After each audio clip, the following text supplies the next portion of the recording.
loves, welcome to the Ariel Show. Today's episode is coming at you live from my front porch. I'm so excited to be back home. This tour was insane. It was so much fun and it was so much work like all tours are, and so I have just been chilling out and I've been spending a lot of time just like outside and thinking and getting calm, and so it's kind of from that place that I want to talk to you today. I've got some really just mindful ways that you can maybe bring some more stillness and some more relaxation to your life.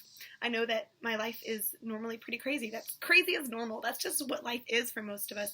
And so let's be at least realistic with the kind of, the game that we're playing here. Like, let's not think that life will one day slow down and hand us months off to finally do everything that we want. It doesn't work like that. So instead, we have to intentionally build in some moments of chillness into our everyday lives.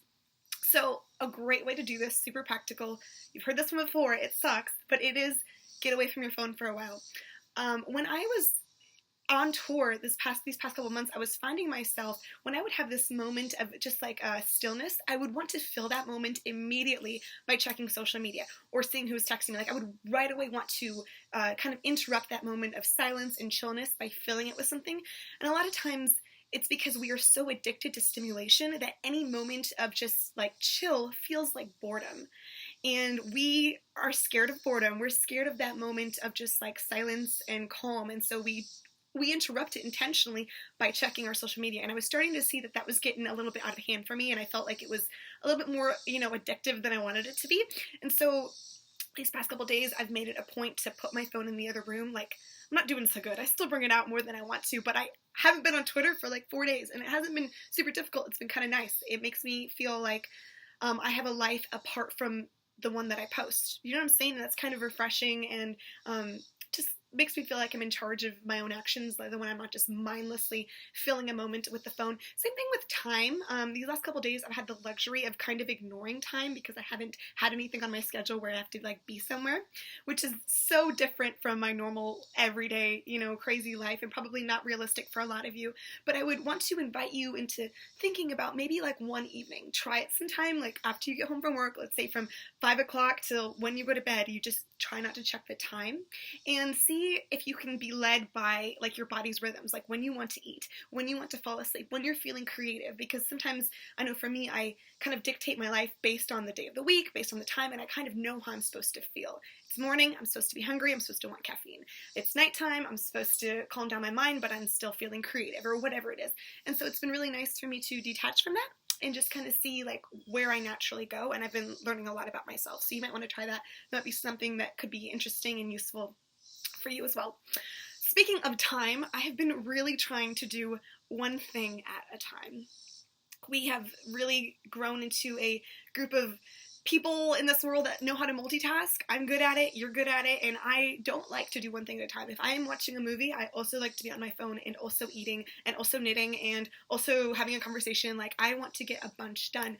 But I've been just kind of playing around with the idea of doing one thing at a time, and food has been a big thing for me, just actually eating mindfully and tasting what I'm eating or what I'm drinking, rather than just kind of letting it be a background thing to whatever, Netflix show that I'm watching or whatever conversation that I'm engaged in. And just being mindful for food has been really fun because I love food, and you can taste it so much better when you're actually like listening for the flavors. Same thing when you're like having a conversation, or even if you are watching a show, watch that show, be engaged with that show, and just try it. Like, it's not always realistic to do this, forever, but kind of see if you can kind of bring down your vibrations a little bit and chill out. And if you can handle doing one thing at a time, I think you'll probably like learn a lot about yourself. And then I've also tried to be really aware this week of just my stress levels.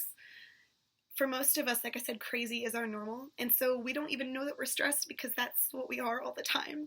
And then when we feel the calm, we often interpret it as boredom and create our own stress and get in our own, mental patterns of crazy and anxiety. Because I think I'm kind of addicted to that, because it's just like that crazy stimulation overload. Like, that's where I'm at right now, probably because I just got off like a super crazy overstimulated tour. So to crash elegantly and not crazily, I've tried to just be mindful of my stress levels, and I've noticed that a lot of times my body tells me when I'm stressed by I will clench my teeth. Like, when I have an anxious thought, I'll just like And I didn't even realize I did that. And then this past week, I've been paying attention more. And you too can be paying attention. I know I used to have a problem when I would say something stupid. I used to dig my fingernails into my palm or into my arm. And it would be completely something I didn't notice until a couple minutes later I would look down and have little marks all over. And obviously that's a really unhealthy form of self-harm in a more public way, and I don't want to be a part of that. I don't want to contribute to that.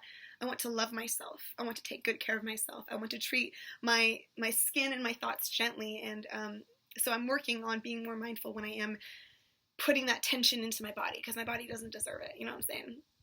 And then the other thing is I've been paying attention to when I'm hurrying.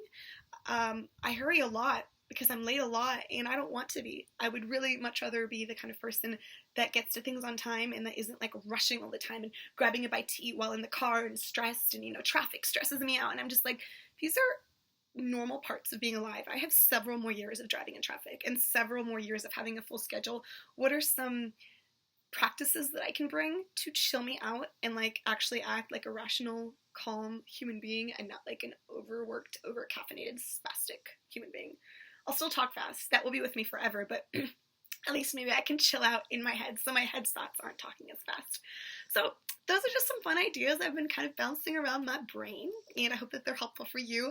And I know that you probably have some really good ideas for how to chill out that I haven't even thought of. So whether that's, some aromatherapy or, I don't know, sleeping more, whatever you got, please leave me some of your best ideas in the comments below. I think that way I can benefit from them, and then everyone else who, checks can see what the rest of the world is up to chill out, to slow down, and to relax. Love you so much. Have the best week ever. I'll see you next time. Bye.